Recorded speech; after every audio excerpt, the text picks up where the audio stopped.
this thing on. Can you hear me? Hello, Internet. Welcome to the Halloween edition of Eric's Corner with the Word of the Not So Wise. My family and I went to the VFW for trunk or treat.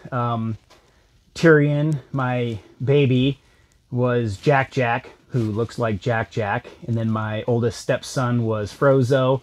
The wife was Elastigirl.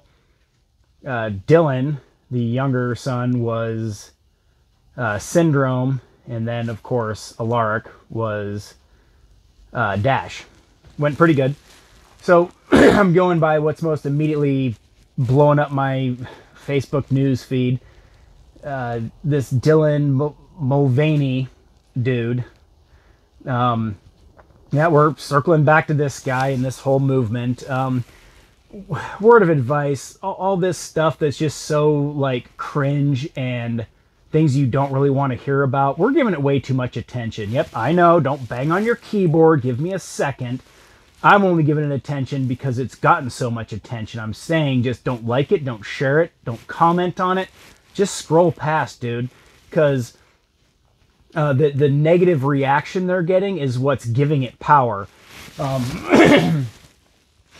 So Budweiser, in an attempt to backpedal and recoup their staggering and horrendous stock losses, gave what, $110 million sponsorship deal to the UFC. I don't know why the hell the UFC or anybody would have anything to do with them.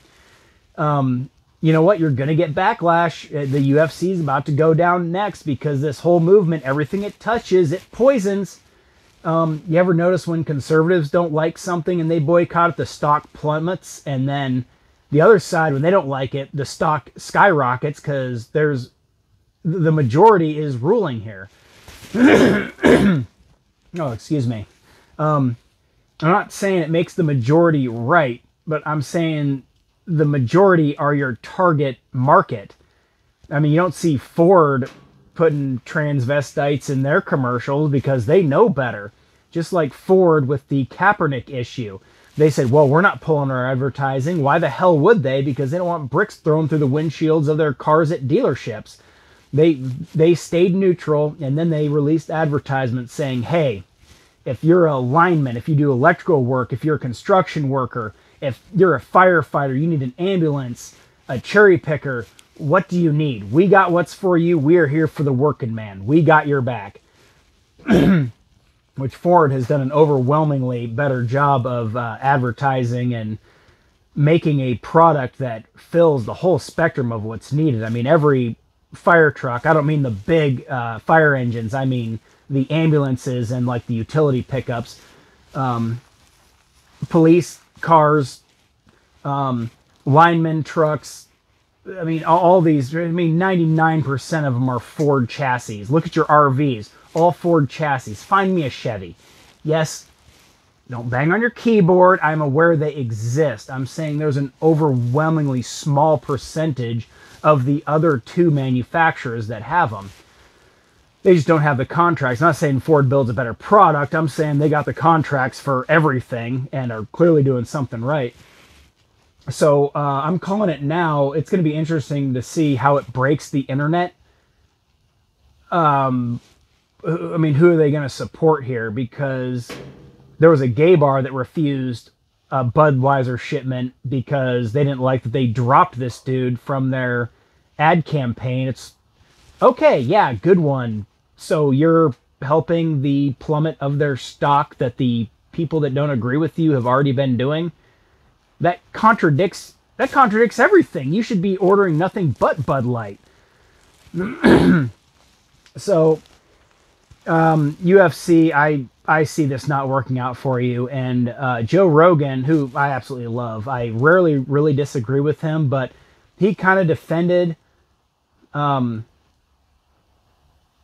Budweiser, and he's just like, well, what's the problem? Well, I mean, okay, we disagree, that's fine. I can still think he's fantastic, and he can hopefully not, hate me too much for disagreeing with him, which he would not do because he's Joe Rogan. He's like Oprah, but for men. But you don't know your target market or your target audience. Beer drinkers are not interested in this pageantry.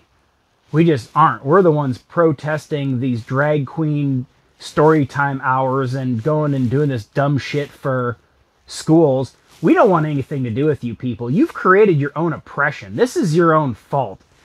I gotta fix my mask here. It's riding up on my face. I can't see. So, yeah, I mean, just cut the bullshit, do or don't. And again, I see this Leah Thomas dude trying to get into the Olympics and so forth, and Kaepernick trying to get back into the NFL, and the NFL referees are throwing players off the court, or I'm sorry, off the field for kneeling. I mean, the tables have turned here, dude. I just, you know, you call it the silent majority. It's like, well, no, it's a majority that's just kind of been pretty passive, and there's nothing to get that too angry about. But, you know, it's an exponential problem. You know, 1 + 1 is 2, 1 + 1 + 1 is 7, 1 + 1 + 1 + 1 is 35, and so on and so forth.